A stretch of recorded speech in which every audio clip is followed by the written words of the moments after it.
Hello dear students, today we are going to start our actual practical, chemistry practical, and as I already told you that chemistry practical is divided into two sections. One is from physical chemistry and another one is from inorganic chemistry. So today we will start with section 1, that is physical chemistry. Under that section we are going to perform many practicals. So very first experiment or practical is having aim to determine relative viscosity of given liquid by using Oswald viscometer. Means in this practical we are going to measure the relative viscosity of one liquid. So what is this viscosity? Viscosity is nothing but it is resistant to flow of liquid. And this resistance is only because of the presence of intermolecular forces present in the liquid and which are responsible for the property viscosity. Viscosity is a physical property. Now, how we are going to determine the viscosity? With the help of the apparatus which is called as Oswald viscometer. This Oswald viscometer is made up of a glass. You can see this is called as a Oswald viscometer. Now this viscometer help us to measure flow time required for a liquid to flow, and we are going to note down that time. How, I will tell you after some time. So again we turn towards this property, that is viscosity. What is the relation between that viscosity and flow time? Yes, it is directly proportional. Means if the time required to flow any liquid increases, viscosity property of that liquid also increases. Or if the flow time is less, then viscosity is also less. And this Oswald viscometer, it is made up of glass. As you can see, there are two bulbs. This is bulb number 1 and this one is bulb number 2. And though both the bulbs, they are connected by U-tube, and therefore it is also called as a U-tube viscometer. And between this U-tube and bulb number 2, you can see there is a small capillary. So capillary tube is there. Then this bulb 2 is attached to rubber tube. This is a rubber tube, and that rubber tube is attached to pinch clip, and this pinch clip helps us to hold the liquid or to release the liquid. Now this apparatus we attach to burette stand in exactly vertical position.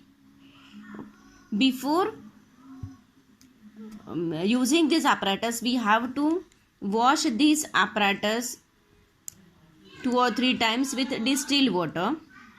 So for washing, you add liquid water, distilled water from this end with the help of pipette, and fill this bulb, rinse it, and then blow from this side. Blow करना है ने, यहाँ से आपको फुंकर मारनी है तो पूरा लिक्विड यहाँ आ जाएगा, और इस एंड से आप इसे पूरा लिक्विड जो डिस्टिल वाटर है उसे फेंक दोगे. अच्छे से आपको ऑसवर्ल्ड विस्कोमीटर को ड्रेन करना है. Okay, now what is the next step? We have to determine viscosity of one liquid. But जिस लिक्विड हम ये जो लिक्विड लेने वाले हैं, that is ethanol, but for that we need one reference liquid also, that is always distil water. Distil water की viscosity हमें पता है, डिस्टिल वाटर की डेंसिटी हमें पता है, that is known, that is given. Okay, so first we will do, we add distil water from this and with the help of pipette. हम pipette में डिस्टिल वाटर लेंगे, और पीपेट क्या होता है ये हमने इसके पहले वाले वीडियो में देखा है. तो उस पीपेट में हम डिस्टिल वाटर लेंगे और यहाँ से इससे फिल करेंगे डिस्टिल वाटर को. और कहाँ तक फिल करना है? We have to fill the distil water up to the 3/4 of the bulb 1 is filled, है ना. जब तक ये 3/4 बल्ब फिल होता है तब तक हम इसे डिस्टिल वाटर ऐड करते जाएंगे. अगर ये 3/4 हो जाता है तो हमें रुक जाना है. अब हमने तो इसे ब्यूरेट स्टैंड में लगा के रखा है, हमारे पास दूसरा एंड है. Now what is our next duty? So we suck from the rubber tubing. यहाँ से हम लिक्विड को सक करेंगे तो ये लिक्विड ऊपर ये बल्ब 2 में आ जाएगा. और कहाँ तक सक करेंगे? अप टू द और अबाउ द मार्क ए. इसके ऊपर तक आपको सक करना है. और सक करने के बाद हम इस पिंच क्लिप को तुरंत टाइट कर देंगे सो दैट आपका लेवल यहाँ तक अगर लिक्विड का आता है तो वहीं पे रुक जाएगा. इसके बाद ये मार्क ए होता है बल्ब 2 के लिए, ये मार्क बी है. अब हमें जो करना है, ये हमने इसमें लिक्विड भर दिया है, हमने उसे होल्ड करके रखा है. अब हम निकालेंगे हमारे आइदर मोबाइल में स्टॉप वॉच होती है या फिर लैब में जो स्टॉप वॉच होती है उसे हम सेट करके रखेंगे. Then we release the pinch clip. जैसे पिंच क्लिप को रिलीज किया यहाँ से, तो ये लेवल जो होती है, अगर यहाँ तक मान लेते हैं हमारा लिक्विड का लेवल आ रहा है तो वो नीचे आएगा. जैसे ही वो ए के पास पहुंच जाता है, ए मार्क के पास, वैसे ही हम we start our stopwatch. अब स्टॉप वॉच हमने यहाँ स्टार्ट कर दी, लिक्विड फ्लो तो नीचे जाने ही वाला है, ये यहाँ से यहाँ तक आएगा, यहाँ तक आएगा. और यहाँ पे जब वो पहुंचता है, you just stop that stop watch. आपको स्टॉप वॉच को वहीं पे रुका देना है.